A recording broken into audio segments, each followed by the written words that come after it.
Toujours sur Radio Soupanque, la station des Rapins, sans foi, sans loi et sans courbette, l'émission à Racaille, notre camarade Piquet-Cou va entrer dans le vif du sujet qui est l'interview de la sœur d'Éric Dubuc. Effectivement, j'ai rencontré Cécile Dubuc, qui est la jeune sœur d'Éric, et ça fut l'occasion de pouvoir avoir une discussion à bâton rompu. J'étais chez elle, entourée d'œuvres d'Éric, donc c'était un moment où on a pu échanger autour des œuvres et de ses projets de donation. Donc voilà, je retransmets l'interview que nous avons eue la semaine dernière. Bonjour Cécile Dubuc. Nous sommes chez vous là pour évoquer un petit peu, pour parler de l'œuvre de votre frère Éric Dubuc, un artiste que nous avons rencontré nous par une visite au musée d'art moderne de la ville de Paris, où vous avez fait des donations d'œuvres, et ce qui nous a permis de rencontrer son œuvre. Alors un artiste qui est mort jeune et qui a une œuvre multiple, qui a été peintre, graveur, sculpteur, photographe. Alors dans l'émission d'Aracaille du 22 octobre, on avait évoqué tout son travail, et là aujourd'hui on est ensemble, et donc vous êtes sa jeune sœur, et donc ce sera intéressant de voir vous tout le travail que vous faites maintenant pour faire connaître son travail. Et d'abord, si vous pouviez un petit peu nous parler de lui à travers vos yeux de sœur. Bon, ben bonjour, voilà, je suis ravie de vous accueillir chez moi pour parler de mon frère. Éric, mon frère, il est né en 1961. Notre mère est allemande, et voilà, il a passé les 3 premières années de sa vie chez ses grands-parents en Allemagne. Et c'était certainement, ça a joué un rôle important pour son évolution plus tard, et son lien avec l'Allemagne. Donc du coup, comme on a quand même un écart d'âge assez important de 8 ans, j'ai pas énormément de souvenirs de nos enfants. Mes souvenirs commencent plutôt quand je deviens une jeune adolescente. Mais on avait un lien très fort. Et en tout cas, j'ai très tôt toujours perçu chez lui une singularité et un caractère libre et hors du commun. Et ça, moi, j'ai toujours été fière de ce grand frère et admirative. Donc, je me sens même encore aujourd'hui, je me sens un petit peu encore comme la petite sœur par rapport à ce grand frère qui dégageait quelque chose de très fort et de très libre. Il était drôle aussi, et j'ai pas mal de souvenirs d'anecdotes où il pouvait faire des choses un petit peu sortaient du commun, par exemple comme accrocher des dessins ou des tableaux dans les arbres dans la rue pour voir la réaction des gens. Donc c'est vrai que j'ai pas énormément de souvenirs dû à la différence d'âge. Après, quand j'étais adolescente, on a vraiment commencé à échanger. Notamment, il parlait beaucoup parce qu'il peignait les tableaux chez nous, chez ma mère. On habitait dans le 12e arrondissement à Paris. Et il avait un studio, donc rue des Gobelins, où il a habité à partir de l'âge de 22 ans. Mais il venait peindre chez ma mère parce qu'il n'avait pas assez de place, normalement surtout pour les grands tableaux. Et donc, il racontait beaucoup d'anecdotes pendant qu'il peignait. Donc, on échangeait vraiment sur, il parlait de tel personnage, est-ce qu'il avait croisé dans un bar. Parce qu'on peut préciser, je ne l'ai pas dit en début d'émission, donc il est né en 1961, et donc il est mort en 1986, il avait donc 25 ans. Et dans son œuvre, effectivement, vous parlez d'humour, et c'est vrai qu'il a pas du tout, ça se perçoit pas dans son œuvre, son œuvre est plutôt... on sent un regard sur le monde qui est assez, qui est cynique. Enfin, on sent aussi toute sa fragilité. Par contre, dans son regard sur l'humanité, que ce soit dans ces tableaux qu'il a fait sur le métro ou dans les restaurants. Enfin, vraiment, on sent son attention, en tout cas, aux autres, quand même. C'est sûr. Oui, tout à fait. Il met vraiment l'humain, moi je dirais, au cœur de ses œuvres. Lui aussi toujours au centre quand même, pratiquement dans toutes ses œuvres, il se représente, alors soit de manière plus ou moins fidèle ou pas, ou vieilli, ou Ça dépend vraiment des œuvres. Mais c'est vrai qu'on dans ces tableaux, effectivement, on en avait parlé dans notre émission là, du 22 octobre, on le voit effectivement, que ce soit dans ce bar où il est au bar avec son écharpe, que ce soit dans le métro, enfin c'est vrai qu'il est présent, quoi. Toujours très présent, oui.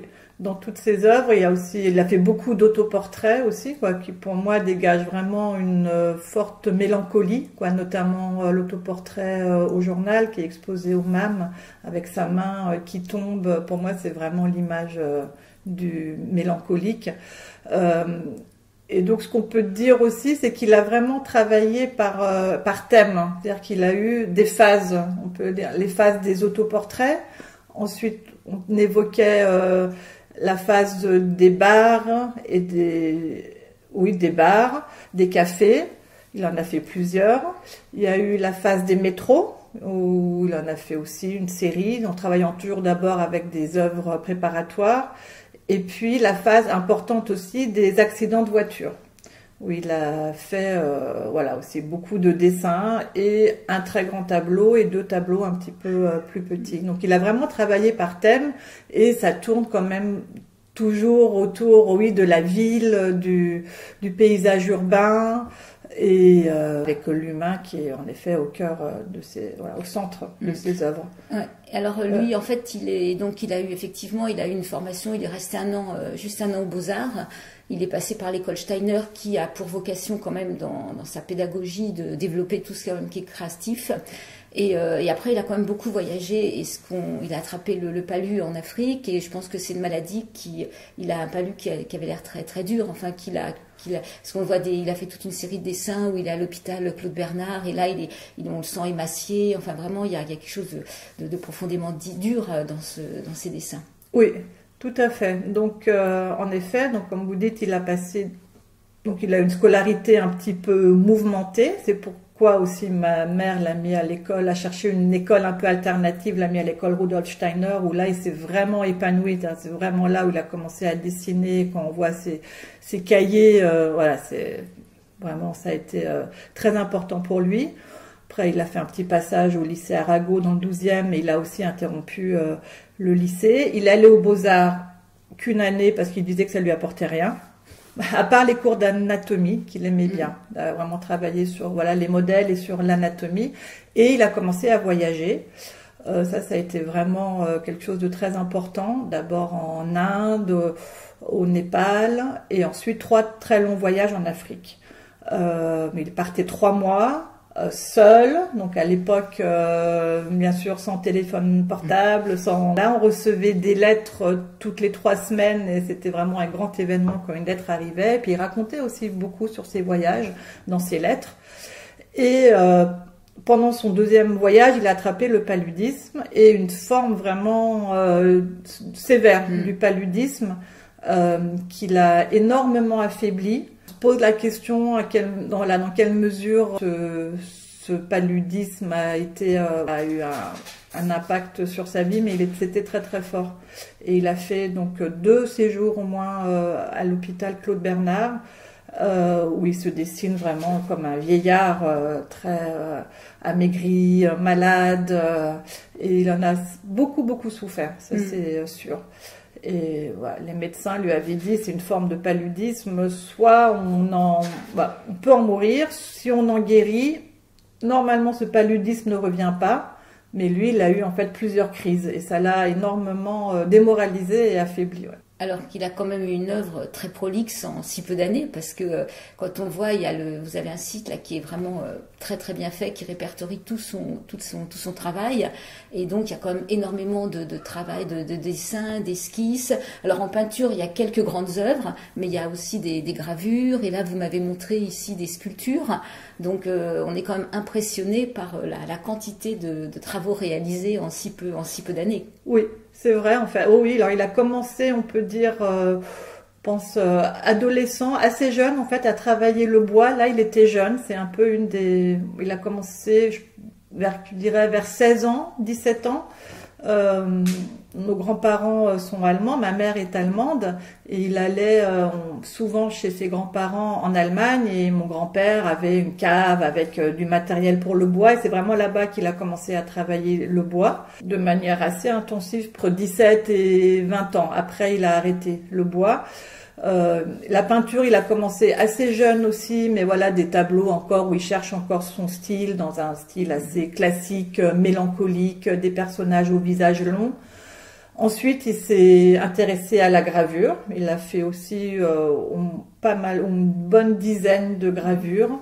Alors aussi des portraits de famille, des autoportraits. Il y a une partie d'échecs aussi, une très belle gravure voilà, qui a été donnée d'ailleurs au musée d'art contemporain de Strasbourg. Après les gravures, il a toujours dessiné en parallèle, peint, et il a fait aussi de la photographie, surtout en Afrique. Ouais, pendant ses voyages en Afrique, il a fait énormément de photos en noir et blanc, et il a fait des tirages lui-même. Donc, ah oui, c'est ce que vous avez ici. C'est ça, voilà. Et d'ailleurs, hier, je regardais parce qu'elles sont sur le site. Il y a beaucoup de représentations humaines, effectivement aussi. Quoi. Il y a toujours cet humain qui est là au centre. Ça, quoi. Beaucoup de portraits, oui.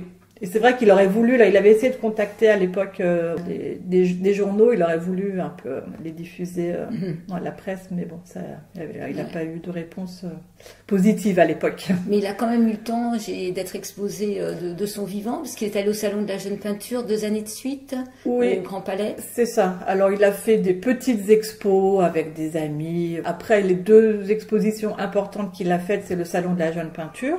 Donc en 1985 et 86. Donc la première année, il a exposé le grand tableau L'Accident, qui a eu déjà un assez bon écho. Et l'année d'après, donc l'autoportrait au bar, qui a été donc acheté par à l'époque ça s'appelait le Fonds national d'art contemporain, qui s'appelle aujourd'hui le CNAP, je crois, le Centre national d'art plastique. Et donc je peux raconter aussi une petite anecdote. Ça c'est bon, le salon s'est passé. Il savait, il avait la certitude, je pense, que c'était un tableau important qu'il a fait, quoi, un tableau d'une grande valeur artistique. Et il était très déçu. Il attendait beaucoup de ce salon. Il était très déçu de pas avoir eu d'écho. Jusqu'au dernier jour où, bon, la toile étant tellement grande, on pouvait pas la transporter comme ça. Il devait à chaque fois la démonter du châssis avec tous les petits clous, l'enrouler, remonter sur châssis sur place. Et donc, il était à la fin c'était le dernier jour, il commençait à arracher la toile plus ou moins de son châssis.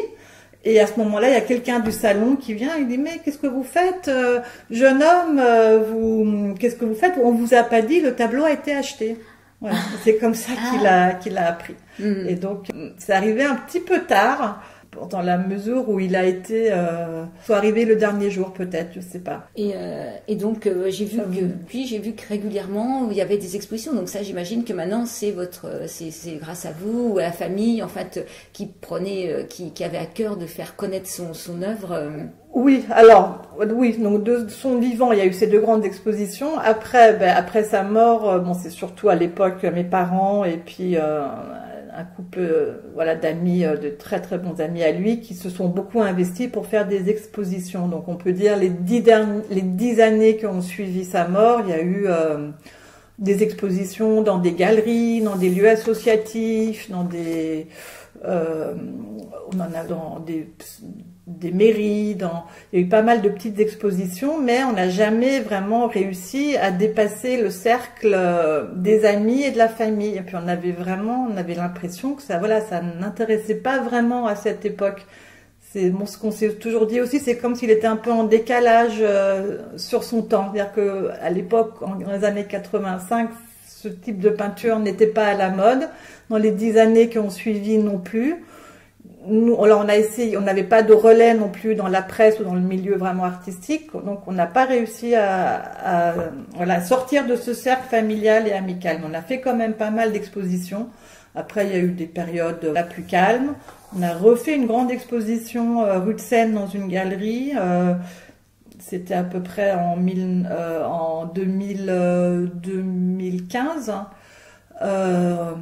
Là, on a commencé à avoir un petit peu quand même de l'intérêt du public. Et après, à un moment, s'est posé la question, voilà, maintenant, comment faire pour sortir, en fait, pour faire connaître son œuvre, parce qu'on avait quand même la certitude que ça en valait la peine. Complètement. Voilà. Et donc, aujourd'hui, effectivement, il est quand même, il est au Macval, il est dans un musée, au musée des Beaux-Arts ou d'Art Contemporain de Strasbourg. C'est ça, oui. Il est au musée d'Art Moderne de la ville de Paris, et j'ai vu qu'il y avait même un tableau au musée Carnavalet. Oui, mais on a fait le musée Carnavalet à 5 tableaux même, oui. Donc là, qui sont exposés au MAM, en fait. Mais oui, on a fait, donc en 2020, on a commencé à réfléchir à faire des donations. On s'est dit que ça serait un moyen pour faire connaître son œuvre. Et on a tout de suite eu un écho très positif et très intéressé de la part des musées. Et après, ça s'est fait un peu, une donation, on a enclenché une autre, et c'est comme ça qu'on a abouti à donc 4 donations aux 4 musées. En tout, ça représente une vingtaine d'œuvres. Après, la difficulté aussi, ce qui a été tout au long des années, c'était toujours la question, est-ce qu'on vend une partie de son œuvre ou pas? Donc quand on vend pas, c'est pas non plus facile d'exposer dans des galeries, bien sûr, puisque donc ça a été compliqué. On savait pas trop quel choix faire par rapport à la vente. Au début, on n'était pas prêt, c'était sûr. Peut-être dans les dernières années, on commençait à y réfléchir, mais on n'a pas voulu non plus éparpiller l'œuvre. On s'est dit, si on vend une œuvre par-ci, une œuvre par-là, comme le nombre quand même de toiles il y en a pas non plus énormément.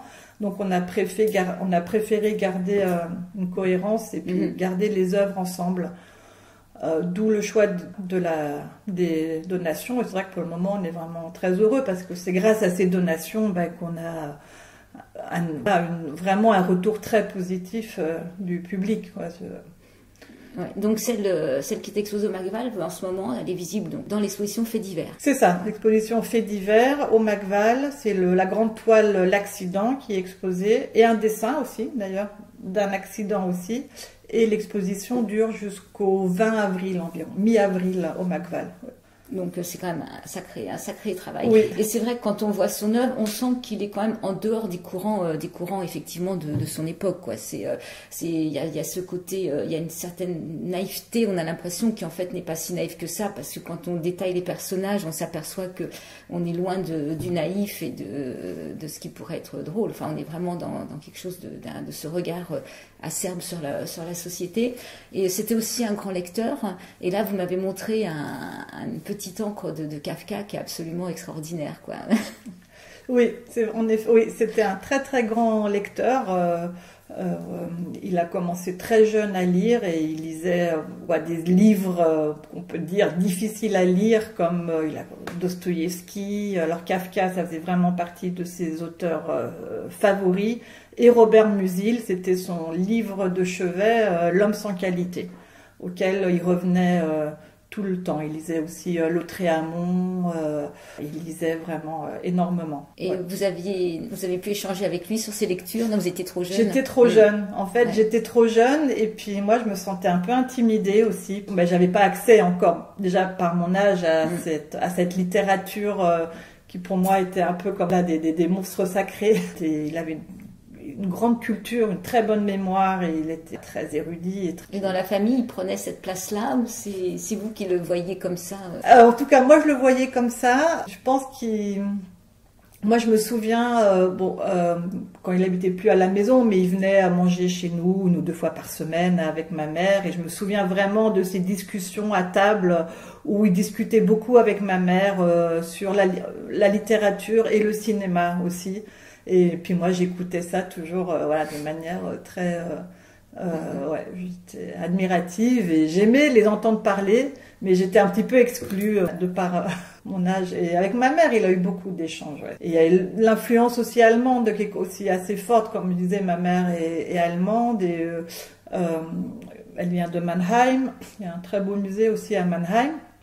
Puis bon, c'est peut-être, on peut peut-être faire un lien, mais à Mannheim, c'est là qu'a été en fait créé le terme, la nouvelle objectivité, avec la première exposition qui avait eu lieu en 1925. Donc voilà, ça vient de Mannheim, et dans le musée de Mannheim, il y a pas mal d'œuvres de Otto Dix, de Cross de cette période. Et voilà, Eric, quand il allait chez ses grands-parents en vacances à Mannheim, il allait toujours dans le musée, et il s'est certainement imprégné beaucoup de cette culture. Au niveau de la peinture, nouvelle objectivité, bien aussi l'expressionnisme allemand, et aussi le cinéma. Ça a été il aimait beaucoup les films expressionnistes allemands. Oui, la nouvelle objectivité, effectivement, quand on regarde les tableaux d'Otto Dix ou de Georges Grosz, oui, on revoit tous ces personnages justement un petit peu caricaturaux. Là, c'est pas étonnant qu'il s'en soit inspiré. C'est ça, voilà. Et puis voilà, il y a ce lien en plus avec la ville natale, de notre mère. Donc, et en Allemagne, il y a des œuvres qui seraient dans ce que vous pensez mettre en exposition non? C'était une réflexion aussi de proposer éventuellement au musée de Mannheim.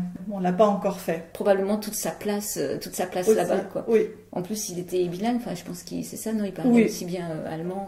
On y a réfléchi. Voilà, ça sera peut-être une prochaine étape. Vous continuez d'alimenter ce site et vous avez à faire d'autres donations. Vous êtes encore dans des démarches. Alors pour le moment, on en a fait donc quand même beaucoup. Donc là, on voulait attendre que cette première vague, on peut dire, de donations se passe, voir ce que ça va avoir comme suite. Et je pense qu'on te laisse un petit peu le temps de la réflexion, parce que bon, comme je l'ai déjà dit, il n'y a pas un nombre d'œuvres, disons, majeures comme les tableaux qui sont exposés au MAM. Il y en a pas, il n'y a pas d'autres tableaux de cette envergure. Donc nous avons encore beaucoup de dessins, de croquis, d'esquisses, donc c'est en cours de réflexion. On ne sait pas exactement encore pour le moment comment cela va évoluer. Là, on est en train de travailler à un inventaire, vraiment d'essayer de faire un inventaire déjà de toutes les œuvres encore qui sont là, et réfléchir après par la suite. Cette exposition au Musée d'Art Moderne, elle est donc prolongée jusqu'au 23 mars, ce qui nous a permis de nous rencontrer pour justement reparler de son travail. Donc ça, c'est plutôt une bonne chose. Donc nous, on peut qu'inviter nos auditeurs, pour ceux qui ne seraient pas encore allés, d'aller donc au Musée d'Art Moderne et au Magval, éventuellement, pour voir toutes les œuvres. Oui. Oui, puis on peut revenir justement, il a fait sur ses dernières œuvres qui sont tellement différentes de tout ce qu'il y avait jusqu'à présent. Donc ce sont deux œuvres, ce sont du paysage, un dessin qui représente un arbre et un autre dessin qui représente des vaches. Donc l'arbre, il est là, chez vous, je peux l'admirer.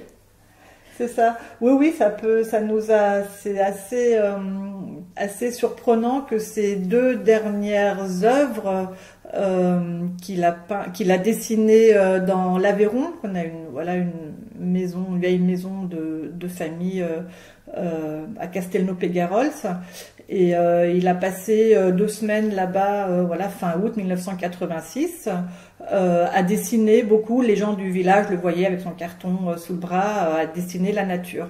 Donc il a fait son avant-dernier dessin qui représente le village avec des vaches, très paisible, et son tout dernier dessin, cet arbre, qui pour moi aussi représente une force, même la vie. Il est bien enraciné dans le sol.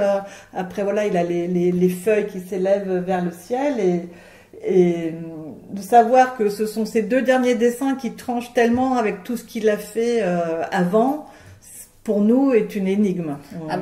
Ça m'étonne pas, parce que là, quand on voit cet arbre, il est plein de vie, cet arbre. Oui. Il prend toute la place, il a un feuillage incroyable. Enfin, c'est... Tout à fait. Et donc, ça reste mystérieux. Et il a vraiment dessiné ça, on peut dire 2 semaines avant son suicide. Donc, Et on voit, vous l'avez pris en photo quand on voit sur le site. Il est en train il a un regard très très tendre. Là, il tourne la tête et il est en train de dessiner assis sur un bord de chemin. Là, il y a quelque chose, de vraiment touchant dans cette photo-là. Vous avez vraiment saisi quelque chose là. Oui, tout à fait. Oui. Il était en train de dessiner le village, là. Il était assis sur le bord de route. Contente d'avoir pris cette photo. Vous pouvez. C'est un dessin, je crois, qui représente une garde à vue. Donc on voit un homme qui est allongé dans une cellule qui se tient un petit peu au barreau. Et donc ça fait référence à un moment de sa vie, justement. Oui, justement. Alors C'était en 1986, oui, en juillet, il a passé une nuit en garde à vue parce qu'il avait volé des pinceaux au BHV. Voilà, les pinceaux coûtaient très cher, il n'avait pas beaucoup d'argent, il les avait glissés dans sa poche. Il s'est fait attraper à la sortie. Il a passé une nuit en garde à vue. Quand même, quand on réfléchit, pour avoir juste volé des pinceaux, c'est beaucoup. C'est beaucoup. Et cette nuit en garde à vue, il a vraiment énormément marqué, quoi. Moi, je me souviens comment il en a parlé. Notamment la violence des polices. D'ailleurs, ça fait référence aussi encore à un thème très d'actualité, hein, aux violences policières. Ce dessin, d'ailleurs, il l'avait envoyé au journal Libération pour dénoncer les violences policières, donc en 1986. Bon, il n'avait pas été publié. Et il représente vraiment ce qu'il a vécu. Il a été très choqué par cette scène d'un policier qui a tiré au sol un homme par les pieds. Et ce qui est aussi intéressant de noter, c'est quand même il a signé et daté très peu de ses œuvres, et celle-ci, elle est signée et datée. Donc il voulait, on peut vraiment la voir comme un témoignage d'un événement social de l'époque. Ce qui est une forme d'engagement politique, de pouvoir justement témoigner de ces violences policières. Oui, quoi. Tout à fait. Oui. Parlant de son engagement politique, on peut aussi citer l'autoportrait au journal de 1983, donc qui est aussi exposé au MAM, où il y a une coupure du journal Libération, où on peut lire Moreau, la perpétuité pour 32 brigadistes, qui fait donc référence aux brigades rouges de l'époque. Qui ont été bien malmenées aussi. Et là, on a vraiment un super format quand même du métro. Là, il est assez extraordinaire ce dessin là. Il y a une puissance, je trouve, assez incroyable c'est un schéma à la verticale, quoi, mais avec tous ces gens dans le métro serrés les uns contre les autres, chacun dans son univers, mais avec ce trait justement très pointu, très aigu, c'est la serration un peu, ces quadrillages, enfin ces zébrures, je vais dire, sur les personnages. Je trouve qu'il y a une puissance incroyable dans ce tableau. Tout à fait. Et puis on peut dire aussi qu'il y a vraiment qui donne une autre impression que le tableau du métro qui est exposé au MAM, où il y a plus d'espace, où ça respire plus. Et sur ce dessin-là, à l'encre de Chine noire, les personnages sont vraiment très très resserrés. Il y a un côté un petit peu oppressant du métro. Et c'est lui qui s'est représenté, non? Moi, je pense, je pense qu'on le retrouve quand même, c'est lui sans être lui, mais d'une certaine manière, oui. Au milieu de cette foule, quoi. Et c'est vrai que le tableau, la peinture, en fait, il y a presque une déformation du compartiment, parce qu'il y a beaucoup d'espace, en fait. C'est comme si c'était un petit peu élargi pour qu'on puisse peut-être... Oui. Mais bon, ça, moi, je me souviens, alors ça, j'ai un souvenir quand il en parlait, et en fait, c'est pas vraiment ce qu'il avait voulu, il n'était pas vraiment satisfait de de la perspective qu'il a donnée. Je pense qu'on a fait un petit peu le tour là je sais pas si vous voulez rajouter quelque chose sur ce que vous avez encore à faire, ce que vous poursuivez. Donc là on est vraiment, cette exposition au musée d'art moderne, pour nous c'était vraiment un énorme bonheur, quoi, de voir exposer les tableaux et les dessins dans cette salle. C'est moi, chaque fois que j'y vais, je suis vraiment prise d'une grande émotion. Puis quand je vois les personnes qui regardent les dessins, c'est très très très fort pour nous.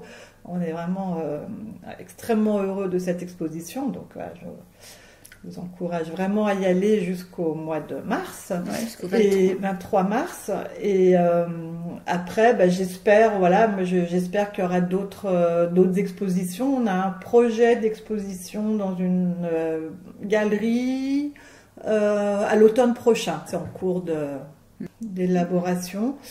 Et moi, j'aimerais continuer à travailler pour faire connaître son œuvre, le faire pour lui, c'est ce qu'il aurait voulu, quoi, ça c'est sûr. Être reconnu, être reconnu, oui. Puis les donations, on s'est posé aussi la question, qu'est-ce que lui il aurait voulu, et puis on est convaincu que c'est ce qu'il aurait voulu. Et poser aussi la question sur la transmission, et puis mais il faut l'œuvre vive en dehors du cercle familial et des amis, et puis maintenant est venu. Et donc on espère que ça va continuer dans cette direction. Ouais, je vous le souhaite. En tout cas, ce qu'on peut dire, c'est que donc pour l'instant, on peut donc aller au Macval, on peut aller au musée d'art moderne. Vous avez conçu un site qui est absolument très très bien fait, qui est complet, avec plein d'extraits de critiques, de presse. Il y a pratiquement toutes les représentations de ses œuvres. Il y a une préface, et il y a aussi un livre qui existe aux éditions du Héron qui complémente un petit peu, qui complémente tout ça. Donc il y a vraiment un bon travail pour faire connaissance avec son œuvre. Oui, tout à fait. Et, et par le site, vous pouvez toujours entrer aussi en contact. Écoutez, Cécile, je vous remercie beaucoup de nous avoir accordé ce temps de dialogue. Merci beaucoup. Au revoir. Au revoir. Des escaliers mécaniques, automatiques, couloirs de correspondance, hors de pointe et d'affluence, fourmilières en mosaïque, labyrinthe fantastique, et toujours en courant, des gens qui vont et qui viennent, et encore en courant, les mêmes gens qui reviennent. Et le métro qui flânait sous Paris, doucement s'élance et puis s'envole sur les toits de Paris. Des midinettes qui trottinent, des ouvriers qui cheminent, des dactylos qui se pressent, des militaires qui s'empressent, des employés qui piétinent, des amoureux qui butinent, et toujours en courant, des gens qui vont et qui viennent, et encore en courant, les mêmes gens qui reviennent. Et le métro qui flânait sous Paris, doucement s'élance et puis s'envole sur les toits de Paris. Des escaliers mécaniques, portillons automatiques, des bruits de pas qui résonnent dans les couloirs monotones, basiliques fantastiques dans le faux jour électrique. Le métro de Paris, gigantesque verluisant, sur les toits de Paris, à tisser de fils d'argent. Et doucement, il s'étire sur les toits de Paris, et glisse, glisse, glisse, glisse, glisse. C'était le métro de Paris, interprété par Édith Piaf, pour faire donc référence à quelques-unes de ses œuvres, dont celle qui est exposée au MAM, où on voit cette scène, ce tableau de scène de métro. Et une œuvre que j'ai pu voir chez Cécile, justement, c'est ce dessin à l'encre, là, où c'est un plan assez resserré sur des tas de personnes qui sont dans le métro, ce qu'on évoque dans l'interview. Après, j'aimerais lire, donc Cécile m'a gentiment offert un livre qui a été écrit sur Éric, donc aux éditions du Héron, et donc qui reproduit la dernière lettre qu'il avait écrite pour un projet d'exposition. Donc je vais la lire, c'est rare d'avoir quelqu'un, justement, d'avoir ce témoignage d'un artiste qui parle de son travail d'une manière assez précise. Madame, alors donc c'est une lettre qui est datée du 17 août 1986. Madame, j'aimerais essayer d'expliquer pourquoi j'en suis venue à un style plus réaliste. Je crois que le côté intimiste que je veux éviter est rompu par les angles et les droites. Je voudrais être le plus objectif possible, c'est-à-dire montrer de façon claire un certain nombre d'éléments confus et compliqués qui m'entourent. Pour ça, j'ai choisi de résumer ce que je vois et d'engraver les caractéristiques sur la toile. Je me suis aperçue qu'elle se résumait principalement en 3 points. Des plans horizontaux et verticaux, les murs, des objets et autrui. Ces 3 données permettent de parler en langage clair de pratiquement tout ce que l'on peut voir dans une ville. Pour le tableau, je me suis limitée à mon champ visuel quotidien. J'ai commencé quelques dessins de l'intérieur et du paysage et me suis aperçue que l'autoportrait était nécessaire. J'insiste sur le fait que j'ai d'abord voulu représenter ce que je vois, mes limites, et qu'ensuite ma présence réelle dans le lieu m'a obligée à me placer dans le tableau. Comme si je représentais la boîte, la chambre, dans laquelle je me trouve, et après en avoir dessiné les murs et le plafond, j'arriverai au sol, puis devant mes pieds, donc en face de moi. Seulement, pour me peindre, je ne devais pas utiliser de miroir, ni photo, puisque mes limites définissent suffisamment bien ma présence. C'est un peu logique, ou me sachant au centre d'éléments connus, je m'en déduis. J'aimerais faire référence, entre parenthèses révérence, à la colonie pénitentiaire de Kafka, où la machine-objet définit les limites du corps du condamné en lui gravant dans la chair des lignes, l'opposition devient terrible. Parallèlement à l'autoportrait, j'ai dessiné des événements observés à l'extérieur, en particulier une scène de garde à vue auquel j'ai assisté dans la nuit du 6 juin. Le dessin demeure une façon d'agir grotesque, on y voit un gardien de la paix traînant un homme ivre par les pieds vers la sortie où un car attendait de le transporter à l'hôpital. Je crois que les deux autres dessins vont bien avec le tableau, puisque les objets déjà assez nombreux, mais pas assez diversifiés sur la toile, sont complétés par le bric-à-brac chez Igor et les machines du bar. Pourriez-vous m'envoyer des précisions sur l'expo à Montréal? Je vous en remercie d'avance. Éric Dubuc. Donc voilà cette dernière lettre, sachant qu'Éric s'est suicidé le 10 septembre 1986, donc à peine un mois après cette lettre de projet d'exposition. Ouais, une tragédie. Une tragédie puisque c'est un jeune peintre, c'était un jeune peintre qui avait devant lui toute une vie de création possible et d'évolution de son travail qui aurait pu le conduire à produire des œuvres magnifiques comme celle de ce début de sa vie d'artiste. Voilà.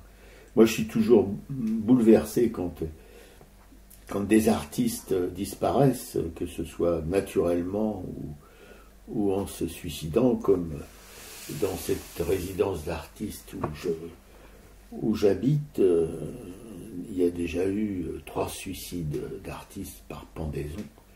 Voilà, c'est des gens que vous avez côtoyés et vous apprenez un jour ou un autre qu'ils n'existent plus et qu'ils sont morts de pendaison. C'est qui n'est pas une des morts les plus gaies. Si on peut dire que la mort peut être gaie, oui, elle peut, pourquoi pas.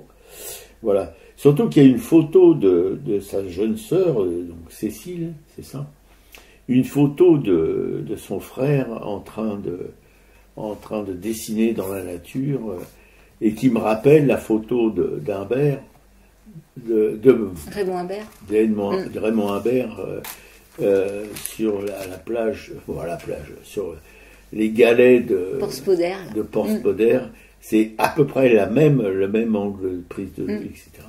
Oui, c'est vrai. Et voilà, je trouve que cette photo, elle explique beaucoup de cet artiste, voilà, qui est un jeune homme assez beau d'ailleurs, une plastique intéressante.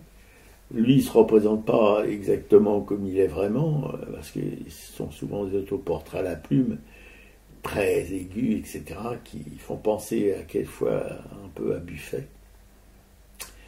Et je pense qu'il était très sévère avec lui-même dans sa représentation. En peinture, c'est un peu plus doux, puisqu'il y a les couleurs, etc. Il n'y a pas cette griffe de la plume et de l'encre, voilà. J'aime beaucoup cette photo. Je pense quand on voit cette grande page blanche avec ses pinces à dessin sur un support plus rigide, je suppose une planche à dessin, je sais pas, un carton, et qui dessine en direct à la plume le paysage sur cette grande feuille blanche, vraiment c'est quelque chose, je trouve, d'assez magique, enfin pour quelqu'un qui aime la création, qui s'y frotte et s'y pique. Ouais. En tout cas, je remercie vraiment encore Cécile pour sa disponibilité, pour la documentation qu'elle nous a donnée. Et voilà, on espère que par cette émission, on aide un petit peu à faire vivre l'œuvre d'Éric Dubuc, quoi. Et qu'elle pourrait probablement, peut-être, si elle ne le fait pas déjà, continuer à faire des photographies comme celle de son frère, parce que c'est pas n'importe quel bricoleur de la photo qui peut sortir une création qui, en quelque sorte, explique peut-être l'artiste. Voilà. C'est ça le portrait, qui soit peint, qui soit dessiné, qui soit photographié. Il doit faire ressortir, si vous voulez, l'esprit de celui qui est photographié, comme savent le faire des gens comme Douaneau ou Bresson. Voilà. Au-delà de la figuration, il y a l'âme ou la personnalité du sujet. Voilà, c'est ça qui est le plus important, je crois. Que ce soit un petit garçon, un petit morveux, c'est le terme est approprié parce que les photos de Doisneau sur les enfants, ça date quand même du temps où les enfants avaient de la morvelle au nez. Voilà, des petits, en quelque sorte des poules beaux, quoi, voilà. Et donc on l'appelait morveux, avec juste raison, et qui savait, au-delà du folklore du poulbeau, montrer toute l'innocence de l'enfance, la beauté de cette innocence. En tout cas, moi là, j'ai passé pratiquement 2 heures entre le frère et la sœur, quoi. Ouais. Oui, c'est ça aussi, c'est irremplaçable d'avoir un témoin aussi proche, et même une sœur, parce que c'est la sensibilité de la sœur, de la femme, voilà, qui peut traduire ce qu'elle a ressenti auprès de son frère, mieux que quiconque, mieux que n'importe quelle critique. Voilà. Et je pense qu'elle a fait un travail magnifique en se laissant aller à dire les choses qu'elle a dites sur son frère. Voilà, c'est pas facile du tout de parler de quelqu'un, surtout d'un frère qu'on a probablement aimé et admiré comme peintre, comme créateur, et qui disparaît de la manière la plus tragique qui soit, c'est-à-dire le suicide. Voilà. Si les fleurs se suicidaient, voilà, ça serait comme les artistes. Voilà. Mais les fleurs se suicident pas, heureusement.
C'était Petite fleur de Sidney Bechet.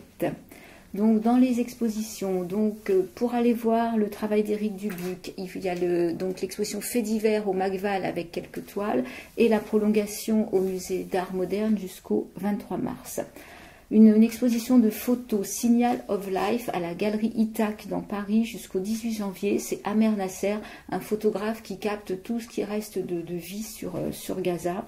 Marcus Lupers au musée Mayol jusqu'au 23 mars. Ce sera le thème de notre prochaine émission, puisque nous y sommes allés vendredi dernier. Là, on est aux antipodes d'Éric Dubuc. C'est vraiment... Non, il faut évidemment... C'est passionnant à regarder, mais c'est d'une violence extrême, autant ses peintures que ses sculptures. Ce qui sauve la sculpture, c'est la couleur. Ce qui peint, c'est bronze. Ce qui est une démarche qui n'est pas vraiment naturelle. Enfin bon.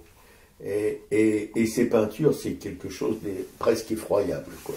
Voilà, mais c'était une exposition qui nous a énormément plu. On sera ravis de faire notre prochaine émission sur Marcus Lupers. José de Ribera au Petit Palais, c'est jusqu'au 23 février. Très très belle exposition aussi, vraiment il faut y aller. Damien de Roubaix à la BNF en un jour si obscur jusqu'au 16 février. Prévert le rêveur d'images au musée de Montmartre jusqu'au 16 février. Josephson au musée d'art moderne donc jusqu'au 16 février. Donc on peut vraiment faire l'exposition Josephson et après aller voir Éric Dubuc dans les collections permanentes ou l'inverse. Eugène Carrière, peintre et humaniste au musée Eugène Carrière jusqu'au 30 mars, le dimanche de 15h à 18h. C'est à Gournay-sur-Marne, sur les bords de Marne. Les figures du fou, c'est au musée du Louvre jusqu'au 3 février. Et Nadia Léger au musée Mayol jusqu'au 23 mars. Le culturel de la semaine. Alors on a regardé sur Arte plusieurs documentaires, moi un seul. Dans la série Les Géants de l'Art, on a regardé le documentaire sur Michel-Ange. Alors, une fois que vous avez vu ça, vous allez vous coucher et puis vous touchez plus à rien, plus un pinceau, un crayon, une gouge. Non, vous faites plus rien. Ouais, effectivement, la vie de Michel-Ange, c'est quand même quelque chose de sidérant, quoi. Que ce soit son travail de sculpture, de peinture, quand on voit comment il peint le plafond de la chapelle Sixtine qu'il n'avait jamais peint auparavant. Et en plus, c'est de la peinture à fresque, c'est-à-dire on peint dans le frais. Donc, il n'y a pas de reprise possible. Ah ben. Qu'on le voit qui dort sur son échafaudage, qui peint allongé, alors que c'est des scènes qui doivent être vues 30 mètres plus bas. Enfin, ou qu'on le voit faire transporter ces blocs de marbre de plusieurs tonnes avec presque 4 jours pour mettre un bloc debout et le transporter. Enfin, et qu'il en sort un David extraordinaire. Mais parce que la théorie, enfin, ce qu'il expliquait, c'est que la sculpture, elle est là, elle est dans le bloc. Et s'il faut, c'est enlever ce qui est en trop, et la sculpture apparaîtra. Et je suis sûr que Michel-Ange, il voyait sa sculpture dans le bloc. Voilà. Et après, il n'avait plus qu'à taper aux bons endroits, mais je me demande comment on peut penser taper aux bons endroits, parce qu'il y a aussi en sculpture, comme ça, il y a des, comment on appelle ça, c'est un outil, on enfonce une tige dans le marbre pour un point où on doit arrêter de taper, quoi, tu vois. Et déjà, ils savent où il va y avoir tel muscle, tel, etc. Mais ça, pour moi, c'est totalement incompréhensible, si tu veux, de pouvoir, comme ça, savoir ce qu'on va sortir d'un bloc de marbre. Ouais. Avec des outils qui, à cette époque-là, l'acier n'existait pas, le carbone non plus. Maintenant, on a des ciseaux à froid, etc., pour la sculpture qui sont complètement... on peut taper dans le marbre sans bouger un poil de l'acier. On a aussi, si vous voulez, des outils, des espèces de marteaux-piqueurs. Voilà, on a toute une technologie maintenant à notre service. Alors que lui, Michel-Ange, il fallait qu'il forge lui-même ces outils qui s'usaient à une vitesse extraordinaire, parce que le marbre, c'est quand même un matériau assez dur, et ces outils s'usaient tout de suite, pratiquement. Et donc, il partait avec une poignée d'outils qu'il avait lui-même forgés, et en cours de travail, il fallait qu'il refasse cette poignée d'outils. Non mais, vous imaginez le truc? Ouais. Et toi, tu en as regardé plusieurs des docs. Tu t'es fait, tu as regardé Van Gogh, Rembrandt, Artemisia Gentileschi. Voilà, tu t'es fait toute la série. Oui, bah, c'est tous des gens hors normes. Voilà, une fois que vous avez regardé ça, en commençant par Michel-Ange et après ces trois phénomènes-là, bah, vous êtes anéanti pour un bon bout de temps. C'est recommandé, c'est de prendre de la camomille, quoi, voilà, pour essayer de calmer un petit peu toute l'agitation intérieure qui suit. Parce que bon, même si on connaît Van Gogh, si on connaît, bon, nous on connaît sa vie quasiment par cœur, je dirais pas par heure, mais presque. Voilà. Mais Artemisia aussi, mais là c'est pas toute sa vie, c'est simplement la période qui concerne son viol avec un peintre qui s'appelait Tassi, qui était un coutumier du fait, mais comme pratiquement tous les hommes à cette époque-là, il fallait que les femmes, elles regardent devant, derrière, sur les côtés, dessous, au-dessus. Elles étaient complètement harcelées.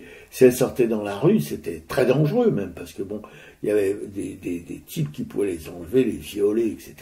Voilà. Bon, ça c'est cette partie-là pour Artemisia. Pour Van Gogh, ça recouvre carrément. Enfin, c'est la fin de Van Gogh avec ses dernières toiles. Mais enfin, il a peint 10 ans, plusieurs centaines d'œuvres en 10 ans. Voilà, il pouvait en faire 5 par jour. Là aussi, ça déstabilise un peu. Et puis, Rembrandt, alors là aussi, un monument de la peinture, de la gravure, du dessin. Voilà, qui a eu une fin terrible, dans la misère quasiment. Enfin, c'était sa fille qui s'occupait de lui parce qu'il n'intéressait plus personne. Voilà. C'est les destins comme ça de grands artistes qui finissent mal, si on peut dire ça comme ça. C'est assez constant dans l'histoire de l'art et c'est très triste. Ouais, mais c'est vrai que Arte, c'est tous les dimanches diffuse un doc artistique et c'est vraiment bien, quoi. Merci d'exister, Arte, quoi. Voilà. Et donc moi je suis allée au théâtre, au théâtre de Montreuil, voir une pièce d'Alice Zénitzer qui s'appelle Eden. Donc Eden, c'est une référence au livre de Jack London, Martin Eden, mais justement qu'elle met au féminin. Elle dit avoir été elle avait adoré Martin Eden dans sa jeunesse et elle poursuit ses réflexions et donc elle le transforme en Eden sur une pièce qu'elle veut marxiste et féministe avec une actrice donc principale qui elle est noire, pauvre et lesbienne et qui veut absolument écrire. Donc ça va être l'histoire de cette jeune femme. Donc moi j'ai trouvé que le texte était très très bien avec une partie sociale où Eden va se retrouver à gagner sa vie dans une laverie, à faire du pliage de vêtements dans des abattoirs. Enfin c'est le service nettoyage des abattoirs avec des prises et puis elles sont ses réflexions sur le fait d'écrire, comment ça se passe jusqu'à ce qu'on ait une reconnaissance et finalement ça veut dire quoi cette reconnaissance. Après la mise en scène elle faillit par certains moments, c'est-à-dire que c'est une bonne pièce de théâtre qui manque pour moi d'un peu d'engouement. Il m'a manqué un petit quelque chose pour en ressortir complètement enthousiaste. Par contre, le texte est vraiment à lire. Je trouve que c'est un très très bon texte, quoi. Et Alice Zénitzer est une autrice que j'apprécie beaucoup, qui avait écrit justement L'Art de perdre, qui est un livre connu sur, je pense, autobiographique, sur sa famille, sur les harkis. Vraiment, c'est quelqu'un qui écrit très très bien, quoi. Salut à nos amanches. On a besoin d'avoir des amanches par les temps qui courent. On en a. Moi, j'ai régulièrement des mails très sympathiques. Bon, t'as de la chance. Ou t'as de la malchance de recevoir des mails sympathiques. Moi, j'aimerais pas en recevoir. Claude et André, nos potes de la nation. Claude et William, nos potes de brosse. Alors, les potes, c'est les potes. Hein, ouais, bon. Mais on sait pas ce que vous devenez. Oui, alors, laquelle leur écrire ou leur téléphoner. Moi, je vais vous écrire. T'as un téléphone, tu peux leur téléphoner. Jean-Paul Souvral, un peintre magnifique, un humanisme hors norme, qui gîte à coups de carbranche dans la banlieue de Dunkerque, dans une petite rue sympathique, une rue de Schnorr, tout en pavé et en briques rouges. Voilà. Non, mais alors Jean-Paul Souvral, c'est un poète. Avec un plant de kiwi dans le jardin dont j'ai encore un super souvenir. Ouais. Et c'est là qu'il a un arbre fruitier qui est un kiwi, c'est là, il y avait des kiwis. Des kiwis, plein de kiwis dans son jardin. Mais c'est ça, les maisons du Nord, c'est un peu comme en Angleterre, hein. Il y a la maison, et il y a la cuisine, et la cuisine donne toujours sur un jardin. C'est la même chose en Angleterre. Moi, j'avais un copain, il avait un petit studio comme ça. Il avait une pièce, on peut considérer ça comme un salon. Il avait sa chambre, avec la cuisine entre les deux. Et puis, au bout, sa chambre donnait sur le jardin. En Belgique aussi, il y a beaucoup de maisons comme ça. Voilà, bon, allez. Alors, Jean-Paul Suvras, on t'embrasserait faire. Claudine, une copine, attention, hein, à ma camarade Piquet-Cou, et qui est sensible aussi à la chose artistique, si on peut appeler ça comme ça, voilà, qui court les expositions, les musées, avec son compagnon Laurent, qui est un mec que j'aime beaucoup. Corinne, Anne-Emmanuel et Frédéric, trois potes des artistes. Corinne est tapissière, attention, pas n'importe quelle tapissière. Anne-Emmanuel est graphiste et Frédéric est peintureur. Thierry Morciot, j'en ai oublié une ligne. Juliette Plante, une graveuse émérite en reversion à Rochefort-sur-Mer et qui anime aussi une émission sur Radio Bigaille et qui donne aussi des cours à ceux qui veulent dépenser un peu de fric pour apprendre quelque chose qui les sortira de leur train. Sophie Villoutrace-Brageux, une Versaillaise, artiste, une artiste versaillaise, qu'on aime beaucoup aussi, surtout son travail. Clément, qui grave sur tout ce qui bouge, le Van Gogh de la taille d'épargne, un cas, mais vraiment, moi je pense que j'ai jamais connu un individu de cette trempe. Mais vraiment, c'est quelque chose, une bête de la taille d'épargne, mais gentil, attention, c'est pas méchant. Agnès Dubart, une graveuse aussi, qu'on a connue à Lille, qu'on a connu aussi son travail à Lille et qui s'est tirée après en Ariège et après qui maintenant est en Bretagne Sud. Elle aussi donne des cours à ceux qui en ont envie. Vous allez vous taper Agnès Dubart et vous allez tomber sur son... comment on appelle ça? Son site? Son site, oui. Nous, on a fait un petit film sur elle qui est toujours visionné de temps en temps quand elle habitait encore dans le Nord, là, quand elle faisait ces grandes gravures sur bois. Là. Géante, oui. Thierry Morciot, un graveur bruxellois dont on aime le travail, qui est un travail de ces gens du Nord, de ces artistes un peu fantastiques. Voilà. Et je regardais aussi, j'ai regardé quelque chose sur... comment il s'appelle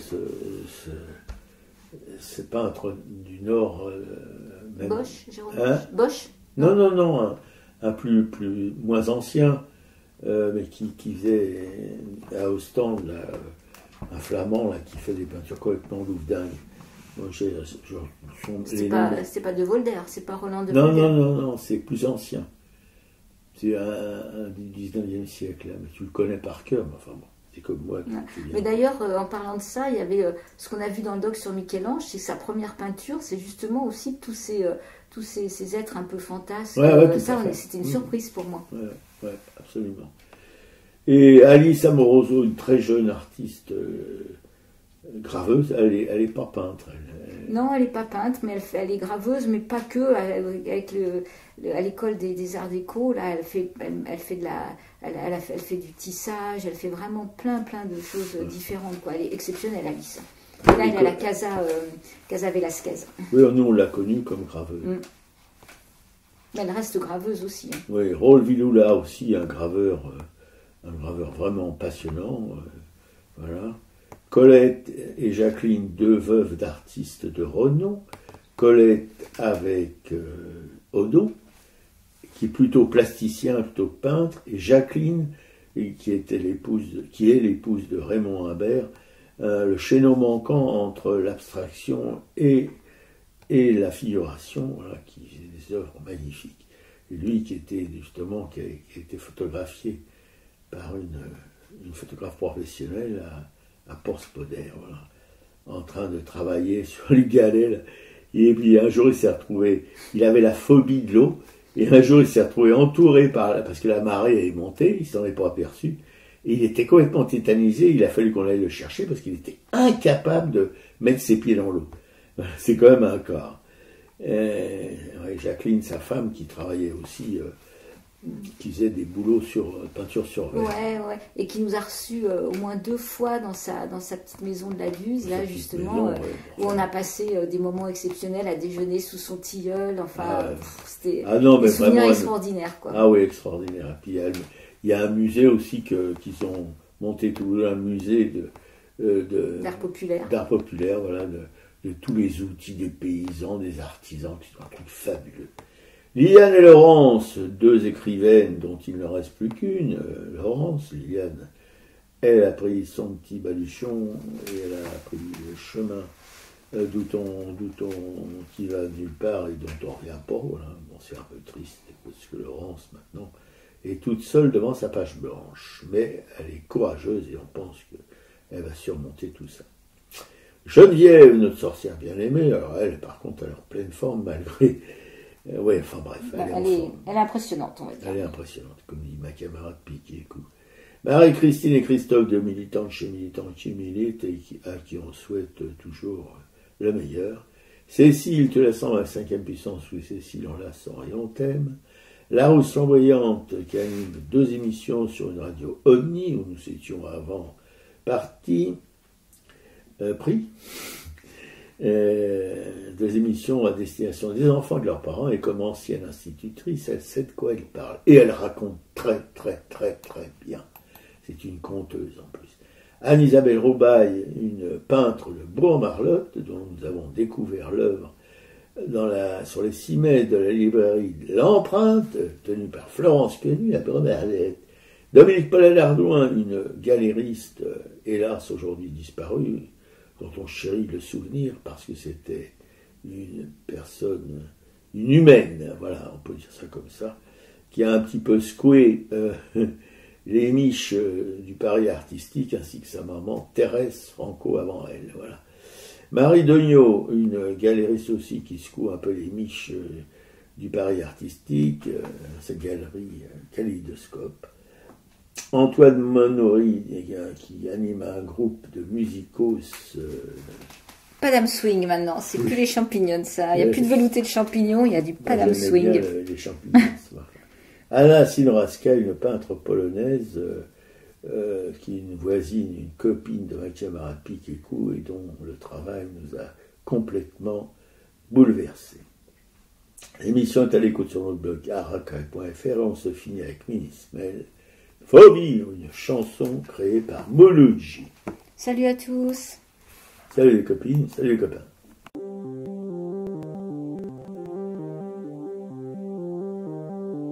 Malgré l'écran cieux du néant, c'est pour mieux nous manger enfants et les silences et les boucans, faut vivre. Et bien qu'aveugle sur fond de nuit, entre les gouffres infinis, des milliards d'étoiles qui rient, faut vivre. Malgré qu'on soit pas toujours beau et que l'on ait plus ses 16 ans, et sur l'espoir, un chèque en blanc, faut vivre. Malgré le cœur qui perd le nord, au vent d'amour qui souffle encore et qui parfois encore nous grise, faut vivre.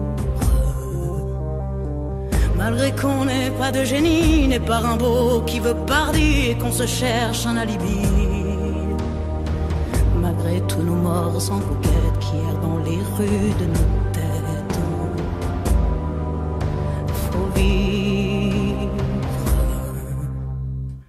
Malgré qu'on soit brave et salaud, qu'on ait des complexes à gogo et qu'on les aime, c'est ça le pire, faut vivre.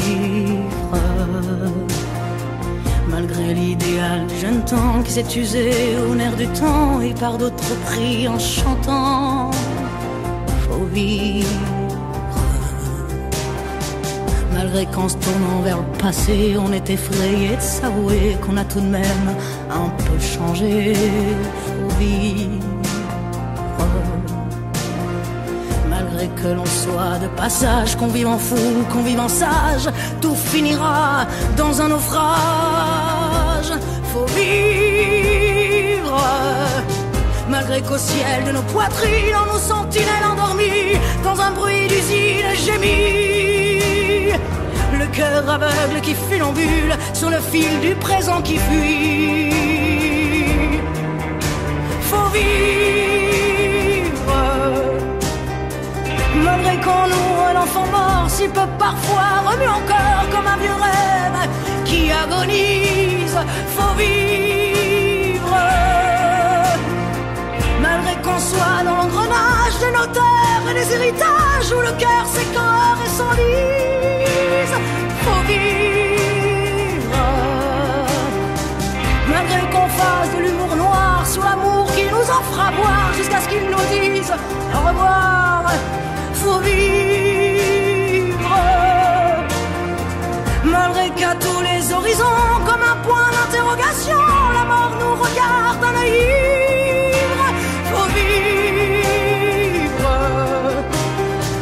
malgré tous nos serments d'amour, tous nos mensonges jour après jour, et bien que l'on n'ait qu'une vie, une seule pour l'éternité, malgré qu'on la sache rater. Faut vivre,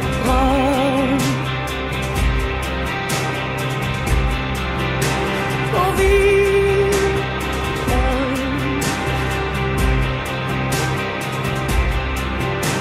faut vivre, faut vivre.